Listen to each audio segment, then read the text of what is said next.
Ave Maria, frères et sœurs bien-aimés, bienvenue à vous tous à bord de ce Boeing 791. Contes et légendes, nous continuons toujours avec les histoires bibliques.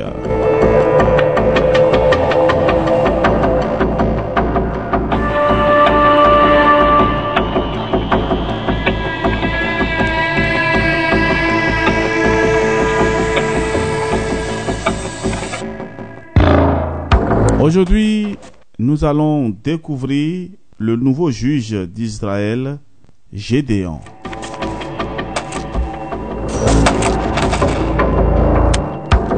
Oui, frères et sœurs, asseyez-vous confortablement et nous allons prendre notre destinée en main. Et voilà que nous sommes déjà assis confortablement. Nous allons penser à notre objectif. Où est-ce que nous allons?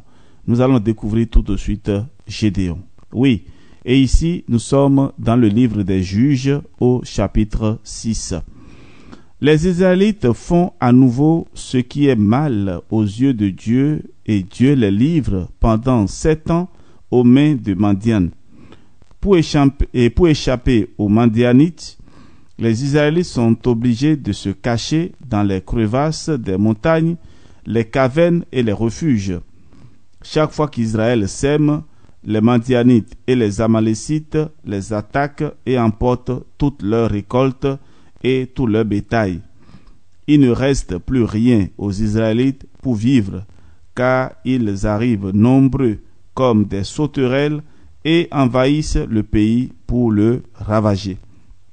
Ainsi, les Madianites soumettent Israël à une grande misère et les Israélites demandent à Dieu de les sauver.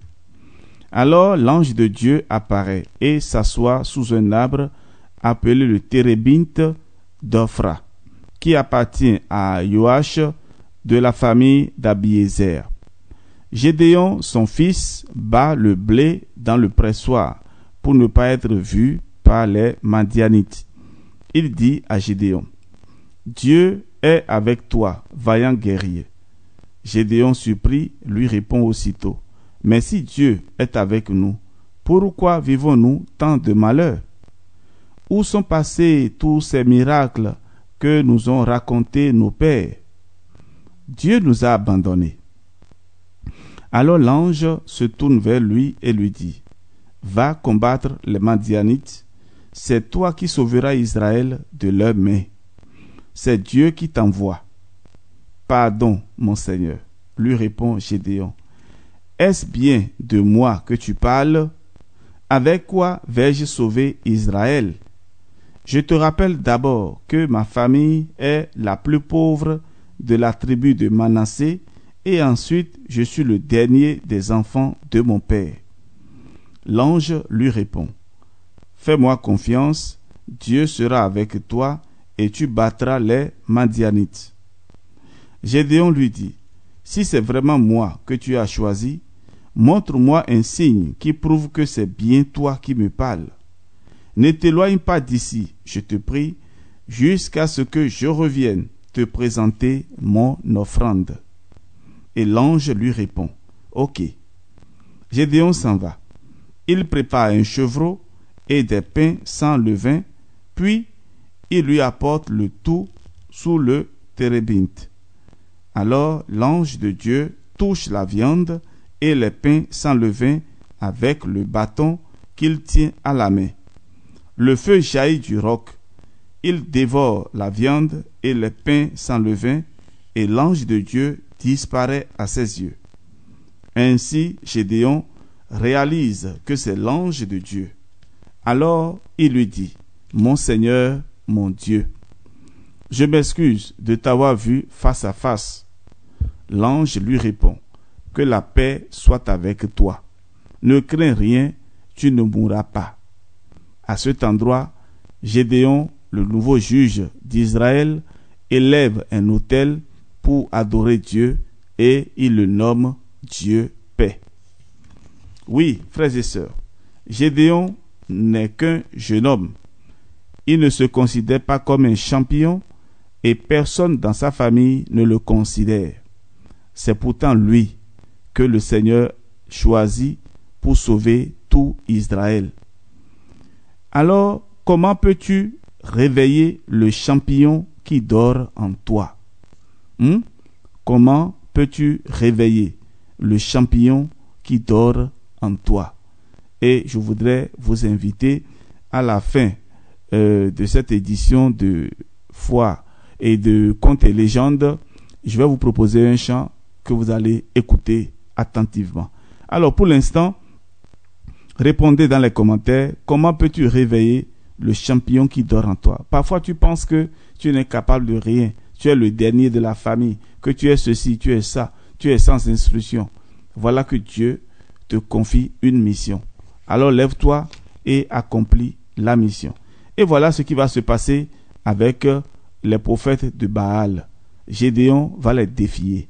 Nous sommes toujours dans le livre des Juges au chapitre 6 du verset 25 et suivant. Un soir, Gédéon est assis dans la cour de son père en train de méditer sur sa rencontre avec le Seigneur. Il n'en croit pas ses yeux. Le jeune homme, tout frêle qu'il est, a rencontré Dieu et il a échappé à la mort. En effet, pour les Israélites, tout homme qui rencontre Dieu face à face doit mourir. Alors qu'il admire la nature, la lune et les étoiles dans le ciel, Dieu se révèle à lui et lui dit: Gédéon, je vais te confier une première mission. Va prendre le jeune taureau de ton père et va démolir entièrement l'autel du faux dieu Baal qui appartient à ton père. Ensuite, tu construiras pour le Seigneur ton Dieu, au sommet de ce rocher, un autel bien propre.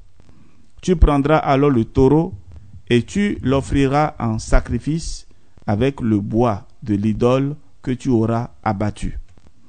Le lendemain, Gédéon choisit 10 hommes parmi ses serviteurs et il exécute à la lettre l'ordre de Dieu. Comme il a très peur de la réaction des membres de sa famille et des habitants de la ville, il accomplit sa mission en pleine nuit alors que tout le monde dort. À leur réveil le matin, les habitants de la ville constatent que l'autel de leur dieu Baal a été détruit et le taureau a été offert en sacrifice sur le nouvel autel qui vient d'être construit. C'est la désolation totale. Ils s'interrogent les uns les autres. Qui a osé détruire l'autel de notre Dieu Baal? Ils mènent leurs enquêtes et finissent par se rendre compte que c'est Gédéon qui en est le responsable. Furieux, ils se rendent tous chez Joach, le père de Gédéon, et lui disent: Fais sortir ton fils Gédéon ici et maintenant. Il mérite la mort, car il a détruit l'autel de Baal. Joach s'adresse à tous ceux qui se tiennent devant lui et leur dit: Est-ce à vous de défendre Baal? Est-ce à vous de lui venir en aide? Je vous mets en garde. Celui qui osera défendre Baal sera mis à mort avant le prochain lever du soleil. Si Baal est un dieu, qu'il se défende lui-même, puisque Gédéon a détruit son autel.